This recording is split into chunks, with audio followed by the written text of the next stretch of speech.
Sa lumalalang tensyon natin ngayon between China, nasaan na ba yung Pangulo natin? Dapat pumagitna na siya nito, dapat magsalita siya. Dapat ayusin niya ito dahil siya yung Pangulo ng Pilipinas. Dapat matugunan na ang sitwasyong ito, ang isyong ito. Dahil sa totoo lang, sa opinion ko lang ha, tanong ko lang ito, sakali ang China makipaggera sa atin, are we ready? Are we war capable? No? Tsaka kung hindi man, kung sakaling sabihin natin malupig natin ang China at sumuko yung China sa atin, may ipapakain ba tayo sa mga Chino? Kahit nga yung sarili nating detention cell dito 100 lang yung budget araw-araw, paano pa ito kung marami nang mabibilanggo ng mga incheck dito sa Pilipinas?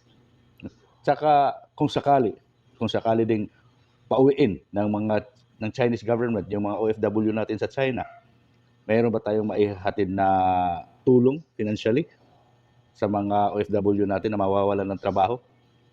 These are the things that we need to consider. Kaya sana itong mga senadora, ikaw Commodore Tariela, huwag nyo lang sarili ang isipin nyo. You balance or you weigh the consequences of your actions. Oo, alam ko, you are fighting for our country. Kaya lang, we need to consider things. Kung kaya ba nating panindigan yung mga pinagsasabi natin. At kung kaya ba nating panindigan kung sakali anong maging resulta sa mga pinagsasabi nyo at sa mga aksyon ninyo.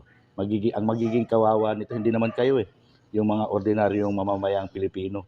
At kung baka sakali, God forbid lang, hindi talaga mangyari, kung magkagera between China and Philippines, yung mga senador na yan, una naman yung aalis dito sa bansa ikaw, Commodore Tariela, ewan ko kung makikigera ka sa China.